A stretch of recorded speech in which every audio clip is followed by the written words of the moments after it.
Hi అండి. మళ్ళీ ఒక చిన్న మినీ లాగ్తో మీ ముందుకైతే వచ్చేసానండి. టైం చూసారు కదా, ఉదయాన్నే 5:30 అయితే అయిందండి. మేము ఉదయాన్నే 5ంటికే లేస్తాము. మా వారైతే ఇంకా స్నానం చేసేసి వచ్చి గుడికి వెళ్ళడానికి రెడీ అయ్యారు.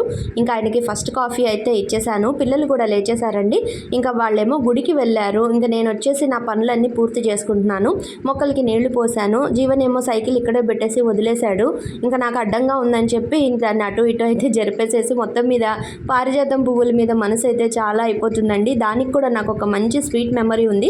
తప్పకుండా ఓ రోజు మీతో నేను షేర్ చేసుకుంటాను. తర్వాత నేను పువ్వులు కోస్తూ ఉంటే మావయ్య గారు పువ్వులు తెచ్చిచ్చారండి. ఉదయాన్నే బజార్లోకి వెళ్ళారిట. కలువ పువ్వులు నీకు కూడా తీసుకొచ్చానమ్మా అని చెప్పనని ఇచ్చారు. చాలా హ్యాపీగా అనిపించింది. నిన్న వీడియోలో పువ్వులు సరిగ్గా పూయట్లేదంటే పుల్ల మజ్జిగ, అలాగే బియ్యం కడిగిన నీళ్ళు, పప్పు కడిగిన నీళ్ళు ఒకరోజు అట్టే పెట్టి పోయండి, బాగా పూస్తాయి అని చెప్పారు కదా.